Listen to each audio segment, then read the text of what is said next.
Bonjour à tous et bienvenue dans cette nouvelle vidéo. Alors dans cette vidéo, on va parler de DailyFX.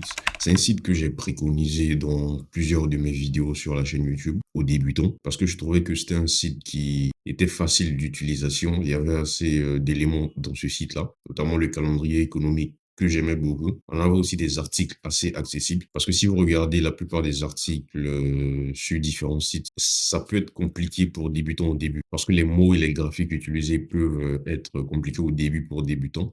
Et donc, je trouvais que DailyFX, c'était plutôt accessible. Et en plus, ils étaient plus axés sur l'apprentissage parce que même dans les articles, il y avait des liens sur lesquels vous pouvez cliquer si vous ne comprenez pas, par exemple, les mots. Par exemple, si dans un article, on parle de politique monétaire et que vous ne savez pas ce que c'est qu'une politique monétaire, bah, il y avait moyen de cliquer sur politique monétaire et voir ce que ça signifiait. Et donc, je trouvais que c'était vraiment un très bon site. Et donc, récemment, quand on essaie d'accéder au site, voilà, DailyFX, et ben, ça nous redirige sur le site IG. Voilà, c'est IG qui faisait tourner ce site-là. C'est IG qui avait mis DailyFX en place tout simplement. IG, c'est un gros courtier. Et donc, personnellement, je pensais qu'ils étaient en maintenance, mais j'ai quand même envoyé un mail à IG pour demander qu'est-ce qui se passe et tout. Et j'ai reçu un retour, ça fait 13 jours, disant que, voilà, ils ont fermé le site tout simplement. Je traduis en français. Voilà, merci pour votre email. Nous vous remercions d'avoir pris le temps de nous contacter. Nous regrettons de vous informer que le site web DailyFX a été mis hors service et n'est plus accessible. Je trouve que c'est assez dommage parce que pour débutants, c'était vraiment bien. Et donc, puisque je parlais beaucoup de ce site-là dans mes vidéos, j'ai décidé de chercher quand même un autre site que les débutants peuvent regarder pour les articles assez accessible qui peut remplacer DailyFX. Et donc, je suis tombé sur le site Daily Forex. En fait, Daily Forex, c'est pas du tout du même niveau que DailyFX. J'ai plutôt choisi Daily Forex pour les articles. Voilà, je trouve que les articles se rapprochent un peu plus de DailyFX et ils sont plus accessibles pour débutants. Et donc, quand on arrive sur le site Daily Forex, c'est comme ça que ça se présente. Voilà. Ici, on a les articles. Je précise que j'ai choisi ce site-là seulement pour les articles. Je trouve que les articles sont assez accessibles pour débutants. Et donc, quand vous arrivez ici à votre droite, ce sont les articles. Ici, vous voyez Daily Market Analysis. Vous voyez. Donc, ici, ce sont vos articles du plus récent au plus ancien. Et donc, tout à l'heure, un peu plus tôt dans la journée, on a eu annonce du taux d'intérêt en Grande-Bretagne. Voilà. Et donc, ils ont sorti un article avant cette annonce-là pour parler un peu du GBP USD et ce à quoi on peut s'attendre, vous voyez. Et donc, quand vous cliquez dessus, bon, évidemment, vous pouvez traduire ça en français, voilà.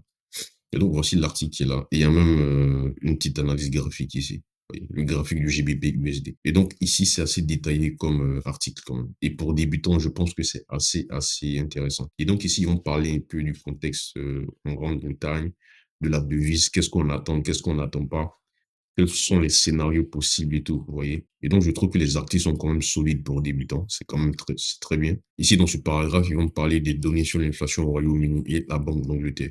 Et donc, vous allez voir que dans cet article-là, ils vont mettre l'accent sur tout ce qui est inflation dans les services et tout, vous voyez. Parce que c'est ce qui est compliqué actuellement en Grande-Bretagne. Et généralement, ici, dans le dernier paragraphe, ils vont terminer avec l'analyse technique, vous voyez.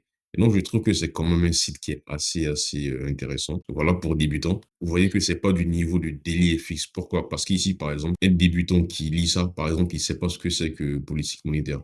Et donc, sur DailyFX, vous aurez eu la possibilité de cliquer sur politique monétaire ici et d'aller directement voir ce que c'est. Et donc, c'est vraiment dommage la fermeture de DailyFX.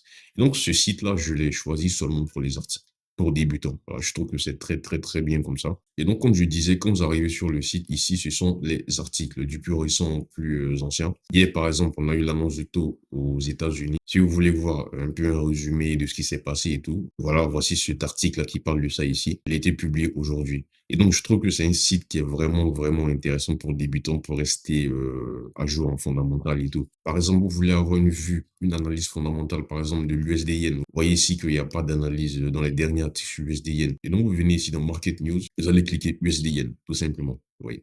Et vous voyez ici que vous avez plusieurs paires. Et donc, quand vous avez cliqué sur USD-Yen, ça va s'afficher comme ça. Vous aurez le graphique de l'USD-Yen ici. Dans Rates, ici, voilà, vous aurez aussi des données sur l'USD-Yen. Et juste en bas, quand vous allez descendre, bah, vous allez avoir les derniers articles sur l'USD-Yen ici. Vous voyez. C'est même ce qui est marqué ici, USD-Yen Latest Updates. Et donc, ce sont les articles les plus récents, analyse fondamentale et technique sur l'USD-Yen. Par exemple, le dernier article a été écrit aujourd'hui. Et donc, vous allez cliquer ici et lire l'article, tout simplement. Et l'avant-dernier article a été écrit hier, voilà, USD Yen Forecast. Et donc, vous pouvez remonter comme ça à plusieurs articles et lire ça au fur et à mesure.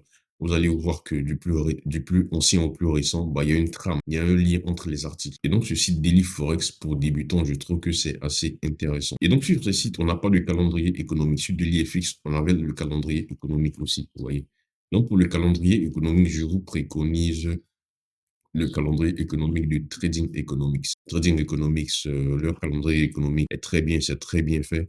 Et donc, vous pouvez utiliser ça en complément, voilà, du Daily Forex parce qu'il n'y a pas de calendrier économique sur Daily Forex. Ensuite, pour le suivi au quotidien de ce qui se passe, bah, c'est comme d'habitude, il y a le site Financial Juice. Ici, vous aurez en temps réel ce qui se passe. Et donc, par exemple, tout à l'heure, on a eu la décision du taux en Grande-Bretagne, suivie de la prise de parole du gouverneur, M. Bailey. Et donc, en temps réel, Financial Juice diffusait tout simplement son discours avec les différentes phrases qu'il a dites, tout simplement. Financial Juice, c'est pour le suivi en temps réel au quotidien de ce qui se passe, vous voyez.